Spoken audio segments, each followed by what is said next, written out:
కీర్తన 147వ కీర్తన మొదటి వచనాన్ని, దేవుని స్తుతించడం ఎందుకు మంచిది, దేవుని స్తుతించడం, ఉదయకాలాన్నే దేవుని స్తుతించడం, లేదా మధ్యాహ్నం దేవుని స్తుతించడం, మనకు సమయం దొరికినప్పుడల్లా దేవుని స్తుతించడం ఎందుకు మంచిది అని దేవుడు అన్నాడు.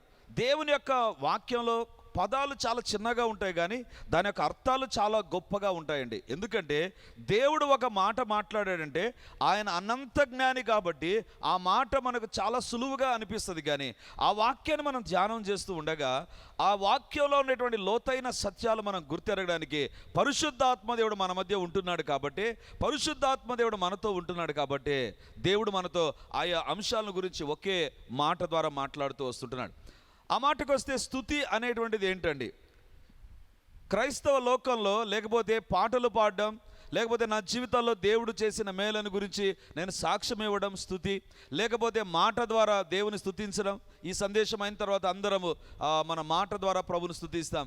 ఈ స్తుతి అనేటువంటిది ఏంటిది అని మనం గమనిస్తే, దేవుడు ఎంత ఉత్తమమైన వాడో, దేవుడు ఎంత గొప్ప దేవుడో, దేవుడు ఎంత శక్తి కలిగిన వాడో, దేవుడు ఎంత ప్రభావం కలిగినటువంటి వాడో అనుభవించినటువంటి వ్యక్తి తన జీవితంలో దాన్ని దాచిపెట్టుకోలేక స్తుతుల రూపంలో బయటికి తీసుకొని వస్తాడండి. స్తుతుల రూపంలో అంటే నా జీవితంలో, నీ జీవితంలో దేవుడు ఎలాంటి వాడో, ఎలాంటి గొప్ప కార్యాలు చేశాడో అది ఒక్కసారి మనం ఆలోచన చేస్తే స్తుతించకుండా దేవుని ఉండలేమండి. కీర్తనల గ్రంథం అంతా ఏంటండి? అదే. దావీదు, ఆసాపు, కోరవ కుమారులు, సలమోను, మోషే వీళ్ళు రాసిన కీర్తనలన్నీ అక్కడ మనకు కనబడతాయండి. ఈ కీర్తనలంతా ఏం తెలియజేస్తాయంటే దేవుడు వారి జీవితాలు ఎలా ఉన్నాడు, దేవుడు వారి జీవితాల్లో ఏ రకంగా సహాయం చేశాడు, దేవుడు వారి ఏ రకంగా ఆదుకున్నాడు, దేవుడు ఏ రకంగా అద్భుతాలు చేశాడు, ఇవే మనం చూస్తామండి. సో స్తుతి అనేటువంటిది ఏంటంటే ఒక వ్యక్తి జీవితంలో దేవుడు ఎలాంటి వాడో, ఎలాంటి కార్యాలు జరిగించాడో ఒక మాట ద్వారా కానీ, ఒక పాట ద్వారా కానీ, లేకపోతే ఒక సాక్ష్యము ద్వారా కానీ చెప్పడమే స్తుతి. మరి ఈ స్తుతి నీ గురించి దేవుడు అంటున్నాడు అది మంచిది అంటున్నాడు. స్తుతి అనేటువంటిది నా జీవితంలో జరిగితే అది నాకు మంచిది, కానీ నా కుటుంబానికి మంచిది కాకపోవచ్చు అని మనం అనుకుంటామండి. ఎవరైతే సాక్ష్యం చెప్తారో వారి జీవితాన్ని చూసి అంటాం, బా దేవుడు వీరి జీవితంలో ఎంత గొప్ప అద్భుతం చేశాడు, దేవా వీరి జీవితంలో చేసిన మేలను బట్టి దేవా నీకు స్తోత్రం అని దేవునికి మనం వారిని బట్టి స్తుతులు చెల్లిస్తాం. అంతేగాని ఆ స్తుతి మనకు మంచిదని మనం భావించమండి. ఎందుకంటే మనం స్తుతిని ఏ రకంగా అర్థం చేసుకుంటున్నామంటే, ఏ వ్యక్తి జీవితంలో స్తుతి ఉంటుందో ఆ వ్యక్తికి మాత్రమే అది పనికి వస్తుంది అనేటువంటి తలంపు మనం కలిగి ఉంటామండి. బైబిల్ ఆ రకంగా ఎప్పుడు చెప్పదండి. పౌలు శీలలు దేవుని స్తుతిస్తూ ఉండగా చెరసాలలో ఉండేటువంటి ఎంతోమంది సైనికులు ఉన్నాయో వారి సంఖ్యలు అన్నీ ఊడిపోయాయండి, అన్నీ ఊడిపోయాయి. ఒక వ్యక్తి దేవుని స్తుతిస్తూ ఉంటే వాళ్ళు మిగతా సైనికులు అనుకోలేదు, వీళ్ళేదో పాట కచేరీ పెట్టారులే, రాత్రంతా ఇంకా జాగారం ఉంటుంది, మనకు ప్రతిరోజు రాత్రి బోరు కొట్టేది, ఈరోజు పౌలు శీలలు వచ్చారు కదా వీళ్ళు పాట పాడుతుంటున్నారు, ఏదో బాగానే పాడుతున్నారులే, అసలు మనకు పాటలే రావు కదా అనేటువంటి తలంపులో ఒకవేళ ఉన్నారేమో. కానీ ఎప్పుడైతే పౌలు శీలలు దేవుని స్తుతించారో ప్రియమైనటువంటి వాళ్ళారా, పౌలు శీలల జీవితంలో దేవుడు ఎలాంటి వాడో వారు దేవుని స్తుతిస్తూ ఉండగా, ఎలాంటి వారో వారు దేవుని స్తుతిస్తూ ఉండగా, ఎంత గొప్ప దేవుడో దేవుని స్తుతిస్తూ ఉండగా ఆ స్తుతిలో విడుదల చేయబడినటువంటి శక్తి పౌలు శీలల జీవితంలోనే కాదండి, ఆ చెరసాలలో ఉండేటువంటి ఖైదీలు ఎంతమంది ఉన్నారో, ఒకవేళ 100 మంది ఉన్నారో 200 మంది ఉన్నారో వాళ్ళకు వేసిన సంఖ్యలన్నీ ఊడిపోయినాయి. సో స్తుతి అనేటువంటిది ఏంటంటే నా జీవితంలో నేను దేవుని స్తుతిస్తూ ఉండగా ఆ స్తుతి యొక్క ప్రభావం నా కుటుంబంలో పనిచేస్తుందండి, నా స్తుతి యొక్క ప్రభావం నా బిడ్డల్లో పనిచేస్తుంది, నా స్తుతి యొక్క ప్రభావం అంటే నేను దేవుని మనసారా స్తుతిస్తూ ఉంటే, దేవుడు గొప్ప దేవుడు అని నేను దేవుని స్తుతిస్తూ ఉంటే, దేవుడు మహిమ కలిగిన దేవుడు అని దేవుని స్తుతిస్తూ ఉంటే అది నా కుటుంబంలోను, నా పొలంలోను, లేకపోతే నా యొక్క దైనందిన జీవితంలోను ఆ పని చేయడం ప్రారంభిస్తుందండి. ఎందుకు పని చేస్తుందండి? అది పౌలు శీలల జీవితంలో అయితే పౌలు శీలలు గొప్ప సేవకులు కాబట్టి పనిచేస్తుంది. కాబట్టి నేను మామూలు వ్యక్తిని కదా, నా కుటుంబం చిన్న కుటుంబం కదా, నేను ఇప్పుడిప్పుడే రక్షించబడ్డాను కదా, కాబట్టి నా జీవితంలో దేవుని యొక్క స్తుతి పనిచేయదు. వాళ్ళు గొప్ప సేవకులు కాబట్టి, వాళ్ళకు పిలుపు ఉంది కాబట్టి దేవుడు కనపడ్డాడు కాబట్టి పౌలు శీలలకు అని అనుకుంటామండి. వ్యక్తిని బట్టి కాదు, ఏ దేవుని మనం స్తుతిస్తుంటున్నామో ఆ దేవుని బట్టే మన జీవితాల్లో కార్యాలు జరుగుతాయండి. ఎందుకు తెలుసా? దేవునికి ఒక అద్భుతమైన పేరు పరిశుద్ధ గ్రంథంలో పెట్టబడిందండి. బైబిల్లో మనం గమనిస్తే కీర్తనలు 18వ కీర్తన 3వ వచనాన్ని చదువుకుందాం. కీర్తనలు 18వ కీర్తన 3వ వచనం. కీర్తనీయుడైన యెహోవాకు నేను మొరపెట్టగా. చాలు. ఏం యెహోవా అంటమ్మా? కీర్తనీయుడైన యెహోవా అంట. ఆయనకు ఉండేటువంటి పేరు ఏంటంటండి, యెహోవా మాత్రమే కాదు, సర్వశక్తి కలిగిన దేవుడు మాత్రమే కాదు, ఎలోహిం కాదు, ఎల్యోన్ కాదు, యెహోవా రాఫా మాత్రమే కాదు. బైబిల్లో వ్రాయబడింది కీర్తనీయుడైన యెహోవా. ఏం పేరు అది? దేవునికి పెట్టినటువంటి పేరు. దావీదు అంటున్నాడు, ప్రభా నిన్ను కీర్తించిన, నిన్ను ఎంత స్తుతించిన ప్రభా, నేను ఒకటి తెలుసుకున్నాను ప్రభా, నీ పేరు ఒకటి పెట్టాలనుకుంటున్నా. అదేంటంటే నువ్వు కీర్తనీయుడైనటువంటి దేవునివి, నువ్వు కీర్తనీయుడైనటువంటి దేవుని. నిన్ను కీర్తించవచ్చు ప్రభా, నిన్ను ఎంతగానో మేము కీర్తించవచ్చు. ఎందుకంటే నీ యొక్క స్వభావం ఏంటంటే పరలోకంలో స్తుతుల మధ్యనే ఉంటాడు, భూలోకంలో కూడా ఒక వ్యక్తి స్తుతులు చెల్లిస్తూ ఉంటే ఆ స్తుతుల మధ్య దేవుడు నివాసం చేయాలని ఇష్టపడతాడు, నివాసం చేయాలని ఇష్టపడతాడు. ఇదైనా వాక్యం వింటున్నటువంటి వాళ్ళారా, దేవుని మనం స్తుతించామా? నిన్నటి దినాన దేవుని స్తుతించామా? మొన్నటి దినాన దేవుని స్తుతించామా? ఈరోజు ఉదయం లేస్తున్న దేవానికి స్తోత్రం అని మాట ద్వారా దేవుని స్తుతించామా? స్తుతించకపోతే మనం స్తుతించాలి అండి. ఎందుకంటే దేవుని యొక్క స్వభావం ఏంటంటే ఆయన స్తుతుల మధ్య ఉంటాడండి. స్తుతుల మధ్య ఉండేటువంటి దేవుడు. స్తుతులు ఆయనను ఆకర్షిస్తాయి. ఒకవేళ ఈ మాట తప్పేమో నాకైతే తెలియదు, కానీ స్తుతులు దేవుని ఆకర్షిస్తాయి అని నేను అనుకుంటానండి. ఎందుకంటే దావీదు ఎంతగా దేవుని స్తుతించాడో అంతగా దేవుని యొక్క సన్నిధి అక్కడికి దిగి వచ్చిందండి. దేవుని యొక్క సన్నిధి అక్కడ దిగి వచ్చిందండి. అంటే నా దేవుడు స్తుతుల మధ్య వాసం చేస్తున్నాడు కాబట్టి అందుకే కీర్తనకారుడు అంటున్నాడు, యెహోవాను స్తుతించుట మంచిది, యెహోవాను స్తుతించుట మంచిది. మంచిది ఎందుకోసం అంటే దేవుడు స్తుతుల మధ్య ఉంటుండగా నేను స్తుతులు చెల్లించకపోతే ఇక సాతాను నా దగ్గరికి వస్తాడండి. స్తుతులు చెల్లించిన వ్యక్తి దగ్గర సాతాను ఉంటాడు, స్తుతులు చెల్లించేటువంటి వ్యక్తి దగ్గర దేవుడు ఉంటాడండి. దేవుడు ఉంటాడు. అందుకే రోమీలకు రాసిన పత్రికలో మాట ఉంది కదా, వారు కృతజ్ఞతాస్తుతులు చెల్లించలేదు కాబట్టి వారి హృదయం అంధకారమైపోయింది. అంటే దేవుని బిడ్డ జీవితంలో దేవుని స్తుతించకుంటే హృదయం అంధకారం అయిపోతుంది. ఇది తెలుసుకున్నటువంటి దావీదు ఏమంటాడు తెలుసా? ఆయన చేసిన ఉపకారములలో దేనిని మరువకు, దేనిని మరువకు. ఎందుకంటే ఆయన కీర్తనుడైనటువంటి దేవుడు. ఆయన ఎంత గొప్ప దేవుడైనా ఒక వ్యక్తి భూలోకంలో స్తుతిస్తూ ఉంటే దిగి రావాలని కోరుకునేటువంటి దేవుడు. ఆయన స్తుతుల మధ్య వాసం చేసేటువంటి దేవుడు. దేవుని నువ్వు స్తుతించకపోతే నీ హృదయం అంధకారం అయిపోతుంది. అందుకే దేవుని యొక్క వాక్యంలో రాయబడింది కీర్తన 141లో యెహోవాను స్తుతించుట మంచిది. మరి నిన్నటి దినాన అంటే శనివారం రోజున, సోమవారం నుంచి శనివారం వరకే ప్రభుతో ప్రాతకాలం అనే ఒక గంట కార్యక్రమం ఉంటుందండి. ప్రతి రోజు సోమవారం నుంచి శనివారం వరకు, ఆదివారం ఉండదు.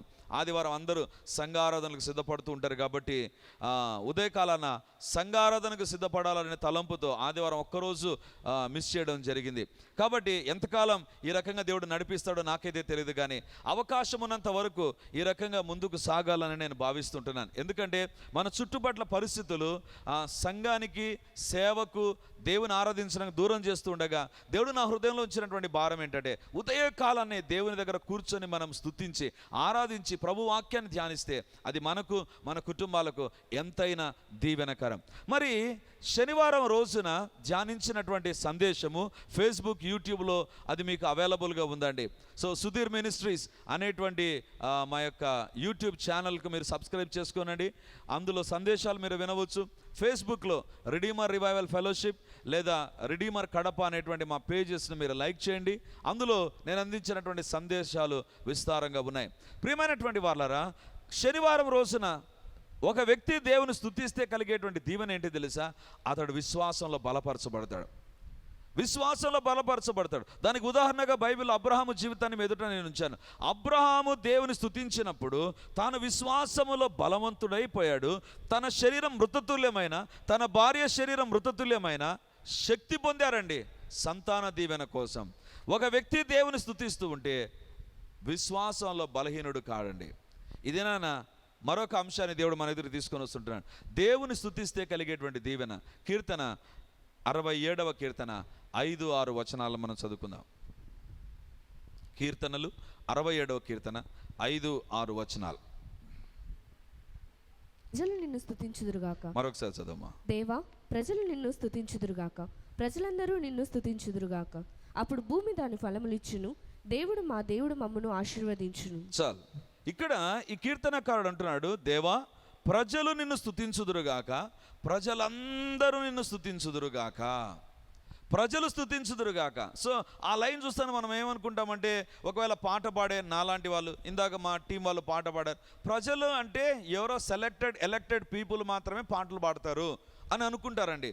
లేదా పాటలు పాడడం నాకు రాదులే, నేను బైబిల్ చదువుకుంటా, నాకు పాటలు పాడడం రాదులే, లేకపోతే స్తుతులు చెల్లించను నేను, నాకు స్తుతులు రావులే అనేటువంటి తలంపులో మనం ఉంటామండి.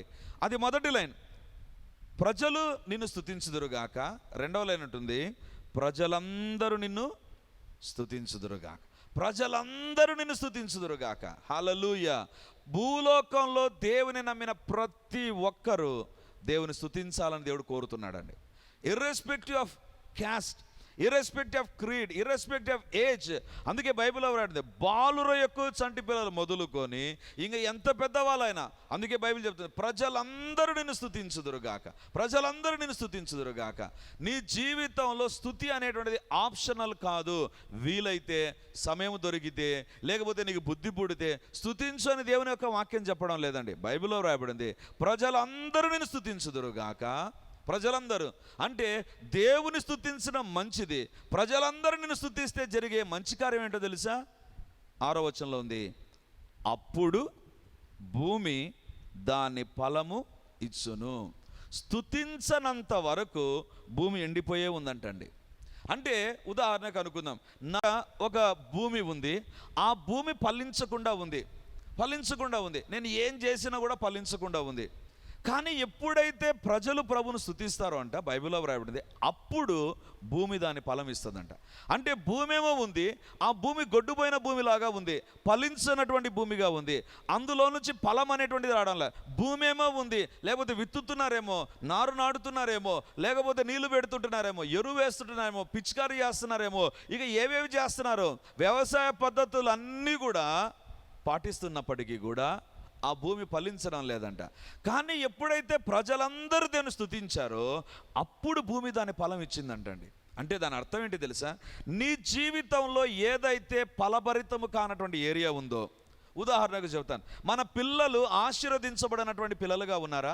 అలాగైతే ప్రభువును స్తుతించాలి. ఏం జరుగుతుందో తెలుసా? మన పిల్లల్లోనికి ఆశీర్వాదాలు రావడం ప్రారంభమైతే, ఒకవేళ మన భర్త, మీ ఇంటిలో ఉండేటువంటి భర్త దేవునికి దూరంగా ఉంటూ లోక సంబంధంగా ఫలిస్తున్నాడేమో కానీ ప్రభువులో ఫలించకుండా ఉన్నాడా? అలాగైతే ఏం చేయాలి తెలుసా? ప్రభువును స్తుతించడం ప్రారంభించాలి. మన ఇంటిలో ఫలభరితమైనటువంటి జీవితం లేదా అంటే, మన ఇంటిని చూస్తేనే ప్రతి ఒక్కరు ఏంట్రా వీళ్ళు ఈ రకంగా నాశనం అయిపోతున్నారని చెబుతూ ఉన్నారా? అలాగైతే మనం చేయాల్సిన పని ఏంటో తెలుసా? ప్రభును విస్తారంగా స్తుతించాలి. బైబిల్లో వ్రాయబడింది, ప్రజలందరూ నిన్ను స్తుతించుదురుగాక, అప్పుడు ప్రజలందరూ నిన్ను స్తుతించుదురుగాక. ఇక్కడే చాలా తప్పు జరుగుతుందండి. ప్రజలు వాళ్ళ స్వరాన్ని చూపించుకోవడానికి స్తుతిస్తారు, అప్పుడు జరగదు ఈ కార్యం, అప్పుడు భూమి దాని ఫలం ఇవ్వదు. ప్రజలు అందరూ నన్ను చూస్తున్నారని అందరి చూపుల కోసం కొంతమంది స్తుతిస్తారు, వాళ్ళ జీవితంలో భూమి తన ఫలం ఇవ్వదండి. లేదా పాడమన్నారు కాబట్టి పాడదాం అని బలవంతంగా కష్టంగా వచ్చి పాడతారు చూసారా, వాళ్ళ జీవితంలో ఫలం ఉండదండి. నేను పాడుతూ ఉంటే నా దేవుడు వింటాడు, నేను పాడుతూ ఉంటే నా స్తుతులపైన దేవుడు ఆశీనుడు అవుతాడు అని ఎవరైతే దేవుణ్ణి బట్టి వారు స్తుతించడం ప్రారంభిస్తుంటారు. అందుకే నేను అన్నాను మొట్టమొదటిలోనే, స్తుతి అంటే ఏంటంటే నీ జీవితంలో దేవుడు ఎంత గొప్ప దేవుడో, నీ జీవితంలో దేవుడు ఏం చేశాడో నీ జీవితంలో జరిగి ఉంటే ఖచ్చితంగా నువ్వు ఏం చేస్తావు? దేవుణ్ణి స్తుతిస్తావు, ఖచ్చితంగా దేవుని స్తుతిస్తావు. ఇదైనా దేవుడు మనతో మాట్లాడుతుంటున్నాడు. ప్రియమైనటువంటి వాళ్ళారా, బైబిల్లో వ్రాయబడింది, అప్పుడు భూమి దాని ఫలం ఇస్తుందంటండి. అంతవరకు భూమి ఫలం ఇవ్వకుండా ఉంది, అడ్డుగా ఏదో అడ్డుపడుతూ ఉంది. ఎప్పుడైతే దేవుని స్తుతించడం ప్రారంభించాడో ఈ కీర్తనాకారుడు, అప్పుడంట భూమి ఫలించిందంట. ఎందుకు? ఈయన పాటను చూసి, ఈయన రాగం చూసి, ఈయన తాళంను చూసి కాదు. బైబిల్లో వ్రాయబడింది, కీర్తనీయుడైనటువంటి దేవుడు ఈయన స్తుతులపైకి దిగి వచ్చాడు, అంతవరకు ఫలించనటువంటి భూమి ఫలం రావడం ప్రారంభించింది. ఇది నన్ను దేవుడు మనతో మాట్లాడుతుంటున్నాడు. నీ జీవితం ఇక్కడికి ఆగిపోయింది అని ప్రజలు చెప్తూ ఉండవచ్చు, నీ కుటుంబంలో ఉండేటువంటి ఆశీర్వాదాలు ఇక్కడికి ఆగిపోయాయి అని ప్రజలు చెప్తూ ఉండవచ్చు, లేకపోతే నీ యొక్క జీవితంలో రావాల్సిన దీవెనలు ఇక రావు అనేటువంటి తలంపులో నీకు వచ్చావా? బైబిల్లో వ్రాయబడింది, బలమైన ఆయుధము యెహోవాను స్తుతించుట మంచిది, యెహోవాను స్తుతించడం మంచిది. ఎప్పుడైతే నేను దేవుని స్తుతిస్తామో, రిమెంబర్, నువ్వు స్తుతించనంత వరకు, నీ కుటుంబంలో స్తుతి ఆరాధన ఉండనంత వరకు, నీ యొక్క నోటిలో దేవుని స్తుతి లేనంత వరకు, నీకు తెలుసు దేవుని స్తుతించాలి అయినా ప్రక్కన పెడుతున్నావా, అలాగైతే భూమి దాని ఫలం ఇవ్వదు. భూమి దాని ఫలం ఇవ్వదు అంటే ఉంటాయి భూమి కానీ పనికిరాని భూమిగా ఉంటాయి. ఉంటారు పిల్లలు కానీ పనికిరాని పిల్లలుగా ఉంటారు. ఉంటాయి మన జీవితంలో ఏదో ఉద్యోగాలు కానీ మనకు దీవెనకరంగా ఉండకుండా ఉంటాయండి. కానీ ఎప్పుడైతే దేవుని స్తుతిస్తామో, నీవు చేసే వ్యాపారం, అది ఒక ఆటో కావచ్చు, లేకపోతే అది ఒక వ్యాపారం కావచ్చు, అది ఒక నీ ఇంటిలో ఉండేటువంటి ఒక పని కావచ్చు, నువ్వు కుట్టేటువంటి కుట్టు మిషన్ కావచ్చు, ఏదైనా సరే అది ఫలభరితంగా ఉండాలి అంటే బైబిల్లో వ్రాయబడింది దేవుని స్తుతించటం మంచిది. ప్రజలందరూ నిన్ను స్తుతించుదురుగాక. బైబిల్లో ఒక వ్యక్తిని మీ ఎదురుకు తీసుకొని వస్తాను. ఆ వ్యక్తి జీవితంలో జరిగినటువంటి ఒక సంచలనాత్మకమైన అద్భుతం బైబిల్లో మనం గమనిస్తే చూడండి. యోనా గ్రంథం 2వ అధ్యాయం 6వ వచనం. నేను మరెన్నటికి ఎక్కి రాకుండా భూమి గడియలు వేయబడి ఉన్నవి, పర్వతముల పునాదులలోనికి నేను దిగి ఉన్నాను. చాలు. ఇక్కడ యోనా చెప్తున్నాడు, నేను మరెన్నటికి ఎక్కి రాకుండా భూమి గడియలు వేయబడి ఉన్నవి. యోనా చెప్తుంటున్నాడు. మనకందరికీ తెలుసు, యోనా ఎప్పుడైతే దేవునికి వ్యతిరేకంగా వెళ్ళిపోయాడో ఒక తుఫాను చెలరేగింది. ఆ తుఫానును బట్టి యోనాను సముద్రంలో పడవేశారు. అప్పుడు ఒక చేప కడుపులోనికి యోనా వెళ్ళిపోయాడు. చేప కడుపులో నుంచి యోనా దేవునికి ప్రార్థన చేస్తున్నాడు. అదే యోనా గ్రంథం 2వ అధ్యాయం. ఈ యోనా గ్రంథం 2వ అధ్యాయంలో ఏమని చెప్తున్నాడంటే, యోనా ఎక్కడున్నావు యోనా అని ఈ దినాల్లో ఉండేటువంటి టెలివిజన్ ఛానల్స్ వాళ్ళు వెళ్ళి ఇంటర్వ్యూ చేస్తే ఏమంటాడు తెలుసా యోనా? నేను చేప కడుపులోకి వచ్చినటువంటి మొట్టమొదటి వ్యక్తిని అని చెప్పడంలా, నేను చేప కడుపులోనికి రావడం ద్వారా చరిత్ర సృష్టించాను అని చెప్పడంలా, లేకపోతే చరిత్రలో చేప కడుపులో ఉండేటువంటి ఏకైక వ్యక్తి నేనని చెప్పలేదండి. ఏమంటున్నాడు తెలుసా? నేను మరెన్నటికి ఎక్కి రాకుండా భూమి యొక్క గడియలు వేయబడి ఉన్నవి. అతను అంటున్నాడు, నేను దేవునికి వ్యతిరేకంగా పాపము చేశాను, నేను క్షమాపణ కోరలేదు, కాబట్టి ఇదిగో చేప కడుపులోనికి వచ్చాను, మరెన్నటికి ఎక్కి రాకుండా భూమి యొక్క గడియలు వేయబడి ఉన్నాయి. మరి 3వ అధ్యాయంలో చేప కక్కివేసి యోనా మళ్ళీ పరిచయం ప్రారంభించాడు కదా, ఏ రకంగా జరిగింది అది? ఈ యోనా 2వ అధ్యాయంలో అంటున్నాడు, నేను ఎన్నడూ ఎక్కి రాకుండా భూమి యొక్క గడియలు వేయబడ్డాయి. తనే చెప్తుంటున్నాడు. మరి గడియలు వేయబడితే ఆ గడియలు ఏ రకంగా తెరుచుకున్నాయి? తను మరెన్నటికి రాకుండా ఉండేటువంటి పరిస్థితుల్లో నుంచి మళ్ళీ భూలోకంలోకి వచ్చి పరిచర్య జరిగించి ఇప్పటికీ పరిశుద్ధ గ్రంథంలో యోనా గ్రంథం ఉంది అంటే ఆ గడియలు ఎందుకో తొలగిపోయినాయండి. మరెన్నటికి రానటువంటి ఆశీర్వాదాలు వచ్చేసాయండి. మరెన్నటికి పొందుకోలేనటువంటి దీవెన పొందుకున్నాడండి. ఏ రకంగా పొందుకున్నాడు తెలుసా? చాలా సందర్భాల్లో మనం అనుకుంటాము యోనా ప్రార్థన మాత్రమే చేశాడు అని అనుకుంటామండి. కానీ యోనాలో ఇంకొక లక్షణం ఉంది తెలుసా? యోనా గ్రంథం 2వ అధ్యాయం 9వ వచనం. కృతజ్ఞతాస్తుతులు చెల్లించి నేను నీకు బలులను నడిపి. ఏముందంటే యోనా దగ్గర ఒక బలమైన ఆయుధం ఉంది. కృతజ్ఞతాస్తుతులు చెల్లించి అంటే యోనా చేప కడుపులో ప్రార్థన మాత్రమే కాదు చేసింది, యోనా కృతజ్ఞతాస్తుతులు చెల్లించడం ప్రారంభించాడు. మరెన్నటికి ఎక్కి రాకుండా వేయబడిన గడియలు, మరెన్నటికి పైకి రాకుండా ఉన్నటువంటి పరిస్థితులు, అక్కడే జల సమాధి అయిపోయే వారిని చూస్తుంటున్నాం, లేకపోతే ఆకాశంలోనే బూడిదైపోయేటువంటి కల్పనా చావ్లా లాంటి వారిని చూస్తుంటున్నాం.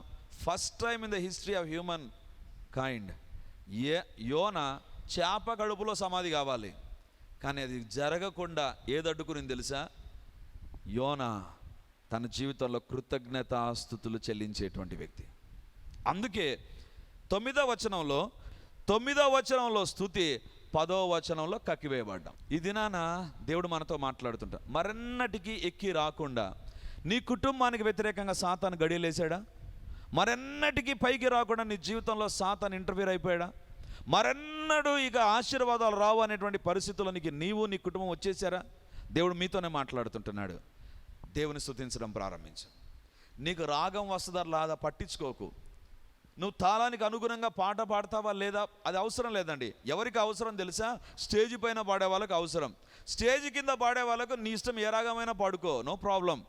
పక్కన వాళ్ళకి డిస్టర్బెన్స్ లేకుండా ఉంటే చాలు. నీ సొంతంగా దేవుని స్తుతిస్తున్నావు అనుకో, బాలుర పాటలు చంటి పిల్లల పాటలే వినగలిగినటువంటి దేవుడు నీ పాటలు వినడా అండి? బైబిల్లో వ్రాయబడింది, సృష్టి దేవుని స్తుతించండి, కొండలారా దేవుని స్తుతించండి అంటున్నా. కొండ ఏమని స్తుతిస్తుందండి? కొండకు నోరుందా? కొండకు నోరు ఉందా చెప్పండి? కొండ దేవుని స్తుతిస్తుందంట. కొండ యొక్క స్తుతినే దేవుడు వినగలిగితే నీ నోటి నుండి వచ్చేటువంటి రాగం లేని తాళం లేని పాటలను దేవుడు వింటాడండి. దేవుడు వింటాడు. మీ ఇంట్లో చిన్నపిల్లలు ఉన్నారనుకుందాం. ఈ మధ్య కాలంలో చిన్నపిల్లలు వాళ్ళు ఏమి కొంచెం ఫస్ట్లో మాట్లాడినా దాన్ని రికార్డ్ చేస్తాం. చిన్నపిల్లలు ఆ నంగి మాటలు మాడితే తండ్రి పాటని కొట్టాడండి. బుద్ధుందారా, నా కొడుకుగా పుట్టావు నువ్వు, కనీసం మాట్లాడడం చేత కాదా అనడండి. నంగి మాట రికార్డ్ చేసి ఎత్తిపెట్టుకుంటాడు. ఎందుకు తెలుసా? ఫస్ట్లో ఎవరైనా అంతే. నీకు పాట రాదు, స్తుతులు రాదు అనే తలంపు నీలోకి వచ్చింది అనుకుందాం, ఏమవుతుంది తెలుసా? అడ్డగడియలు అట్లే ఉంటాయి. దేవునిను మనసారా స్తుతిస్తే అప్పుడు భూమి దాని ఫలం ఇవ్వడం ప్రారంభిస్తుంది. నా జీవితంలో జరిగినటువంటి ఒక అద్భుతాన్ని మీతో నేను షేర్ చేయాలని ఆశపడుతుంటున్నాను. 2015లో పరిచర్యను మేము కడపలో ప్రారంభించాం. కడపలో ప్రారంభించిన తర్వాత ఫంక్షన్ హాల్ అప్పుడు రెంట్కి తీసుకుని, ఇప్పుడు కూడా ఫంక్షన్ హాల్ రెంట్కే మేము తీసుకొని ఉంటున్నాం. రెంటెడ్ ఫంక్షన్ హాల్లోనే పరిచర్య జరుగుతుంది. ప్రార్థించండి, దేవుడు మాకు సొంత స్థలాన్ని అనుగ్రహించినట్లుగా. సో 2015లో పరిచర్య ప్రారంభించిన తర్వాత చైర్స్ ఇవన్నీ బాడుకు తీసుకొని వచ్చేవారు. కొన్ని రోజుల తర్వాత నాకు అనిపించింది, సో మెల్లిమెల్లిగా పరిచర్లో ఖర్చు తగ్గించాలి, సో చైర్లు ఉంటే బాగుంటుంది అనుకున్నాను. కాబట్టి ప్రార్థన చేశాను. కొన్ని రోజులు ప్రార్థన చేసి ఆ తర్వాత దేవుని ప్రేరేపణ బట్టి ఒకరోజు నేను అనౌన్స్ చేశాను, సో ప్రార్థించండి, పరిచర్యలో దేవుడు మనకు చైర్స్ ఇవ్వాలి, దేవుడు 250 చైర్లు మనకు కావాలి, ప్రార్థించండి, హ్యాండ్ ఉండేటువంటి చైర్లు కావాలి. ఎందుకంటే కంఫర్టబుల్గా దేవుని యొక్క వాక్యం వినాలి అంటే హ్యాండ్లెస్ చైర్లో కూర్చొని సరిగా వినలేం. కాబట్టి మంచి క్వాలిటీ చైర్లు కావాలి అని అనౌన్స్ చేశాను. అనౌన్స్ చేస్తే దేవుని బిడ్డలను దేవుడు ప్రేరేపించాడు. ఒకే ఒక వ్యక్తి 100 చైర్లకు డబ్బు ఇచ్చాడండి. ఒకే ఒక వ్యక్తి 100 చైర్లకు డబ్బు ఇచ్చాడు. ఆ తర్వాత 250 చైర్ల కంటే మించినటువంటి అమౌంట్ వచ్చింది. కానీ నేను కోరుకున్నటువంటి చైర్లు కడపలో దొరకడంలే. అది ఎంత ఉందంటే నా దగ్గర ఉండేటువంటి డబ్బు కంటే చాలా ఎక్కువ అవుతుంది. కాబట్టి ఇక మళ్ళొకసారి నేను అనౌన్స్ చేయాలి. అనౌన్స్ చేస్తే కానీ ఆ అమౌంట్ సరిపోదండి కడపలో కొనడానికి. కాబట్టి నాకు అనిపించింది, ఏంటి అరే తప్పు చేశానే, ఒకవేళ చైర్ రేట్ ఎక్కువ చెప్పిండే ఎక్కువ వచ్చింటే మిగిలిండు కదా అని ఈ తలంపులు వచ్చేసాయి. కానీ అప్పుడు నాకు అనిపించింది, లేదు దేవుడు ఏదో ఒక కార్యం చేస్తాడులే అనుకున్నాను. సో తెలిసిన వారందరి దగ్గర కడపలో విచారం చేశాను, అక్కడ ఇక్కడ అంతా మాట్లాడాను. ఎక్కడ చూసినా కూడా నా దగ్గర ఉండేటువంటి డబ్బుకు 250 చైర్లు రానే రావు. అప్పుడు ప్రార్థన చేశాను.